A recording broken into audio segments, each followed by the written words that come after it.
student.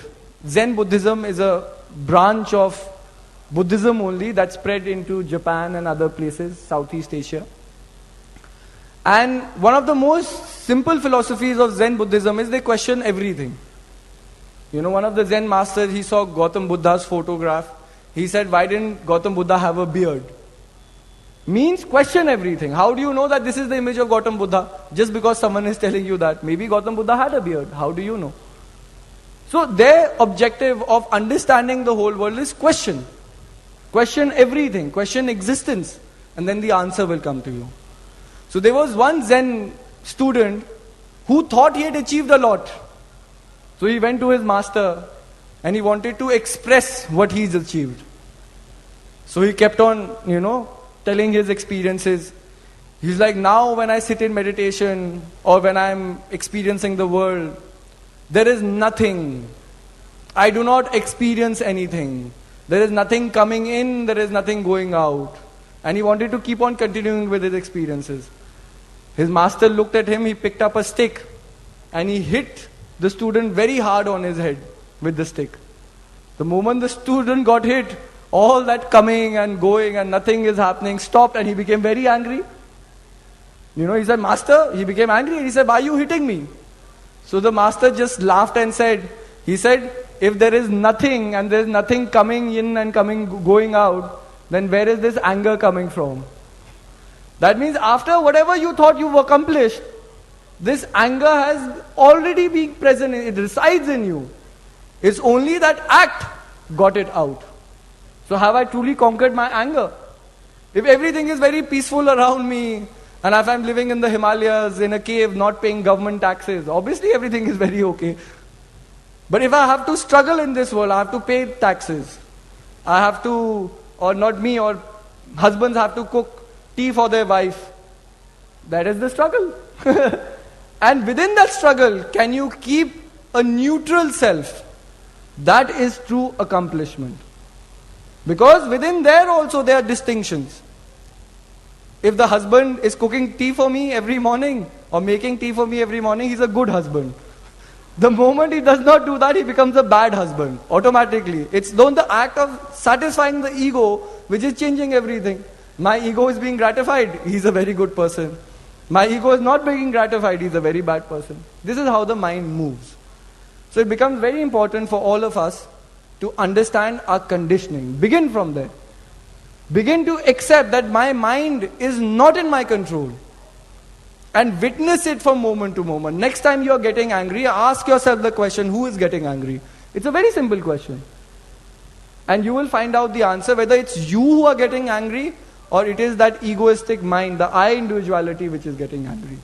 And once you pay focus to all these things, once you question all these things, automatically you will be able to see past the conditioning.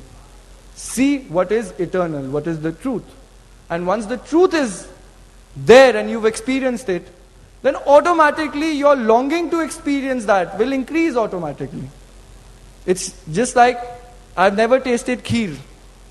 Many people who have come from abroad have not tasted a lot of things. Dr. Shamin yesterday met me and she's like, I'm noting down all the dishes of what we are eating over here. Because every day there's a different cuisine being made. Sometimes it's Chinese, sometimes it's Indian. So, I wanted to tell her that it's okay, it's very good to note down all the dishes. But when you go to South Africa, who's going to cook them? That is also a very good question. Because you will take all the names. You might even want to eat that, chili chow mein or this thing or aloo ka paratha. But who's going to cook the aloo ka paratha over there? That will become the second big problem over there. Because then the mind will want, but mind will not know how to fulfill its desire. And that is what the basic struggle is in this world. We all want to know the truth. But to fulfill that struggle is a whole different journey that one has to undertake. And it is a journey with great courage and great strength we have to undertake. Because like I said, in this journey you will be shaken in your comfort zone. Earlier crying was okay. Earlier experiencing so many things were okay. Why? Because we accepted them as a part of life. But when you experience a very different life, it becomes completely very different. Your experiences become very different. When all of you will return home and you experience this beautiful program which is happening for 2 days, for many people this has been a longer journey. They've come here 3-4 days before. Preparing the stage was such a big task. Chetanji sitting right here, Rajkumarji did such an excellent job. From the point of realizing that it cannot be done, to the point of coming and creating such a beautiful stage, it is an accomplishment in itself. But it is also an experience it's an example how we choose to live our life every day. Every day in our lives, there will be one mind which will tell you, you cannot do this. When you want to sit in meditation, the mind will say, you cannot meditate. It's not possible. It's not possible for you. But then when you put that negativity aside and you say, no, I have to do it. This is what is being given to me. And you let go of all the limitations, all the fears, all the views and opinions of this world, all the judgments, and you perform the simple act of doing, the work gets done. This is what people realize while doing so many things for this program. Because there were obstacles, there were challenges. I met Lalaji before the program happened.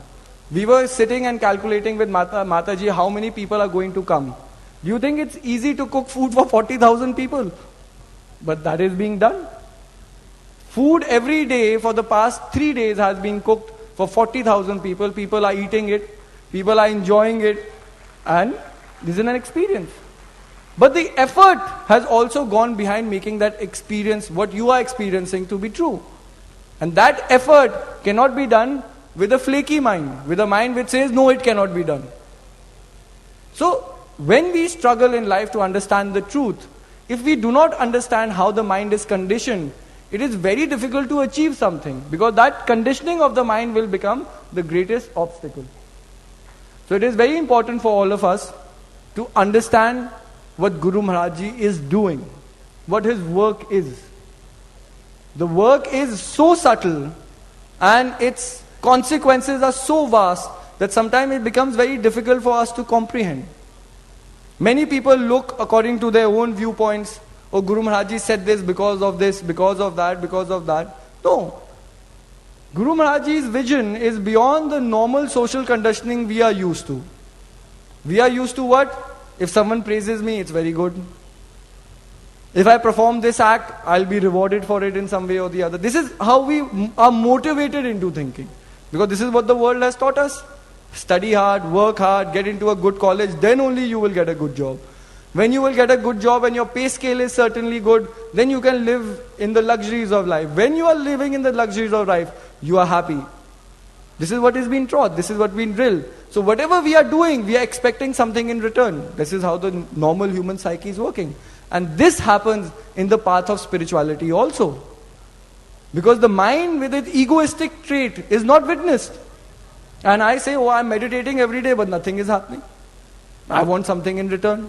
The moment you're wanting something in return, you're contradicting the basic essence of what meditation is. It is not about receiving.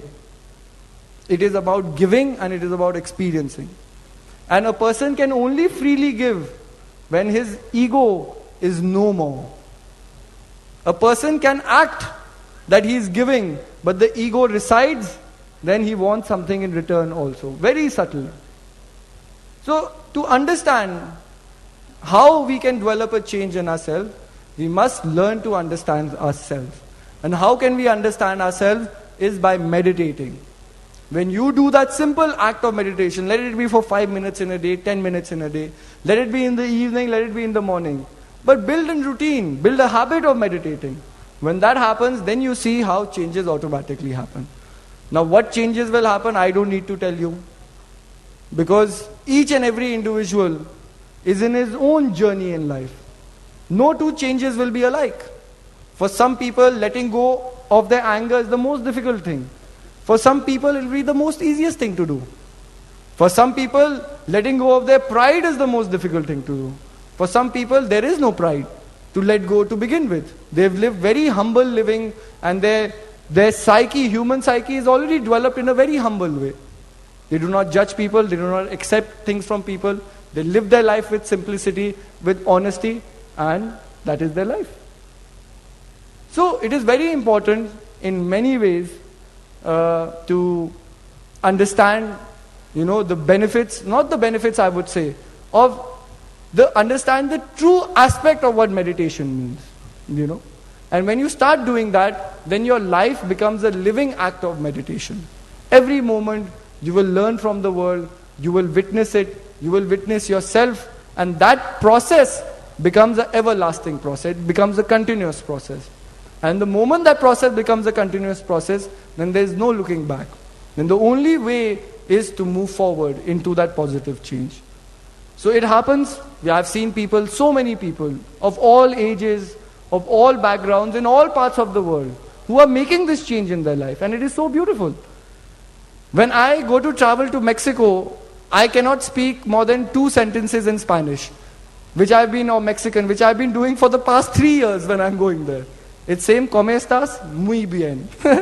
That's about it. That's where my Mexican and my Spanish ends. That's about it. For 3 years, learning new words becomes difficult. Because I'm in Mexico for 1 week, I learn new words, but then 358 days, I'm living in India. All the Spanish fades away. Dhul jati hai. Then Hindi comes back in again.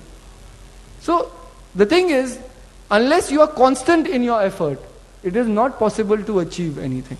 And all the achievements that we've achieved in our lives also is based on constant effort. So that constant effort has to be put in meditation also. So a lot of things have been discussed, a lot of things will be discussed. A lot of opportunities through Guru Maharaj's grace we will receive in years to come. But your struggle starts today at this very moment. And if you choose to take that struggle starts here and now. It didn't start 10 years ago, it's not going to start 10 years later. If you want to make a change, you have to make that change within yourself. And through that change comes a change in this world. Many people say, oh, I'm one individual, what can I do? If I change, will the world change?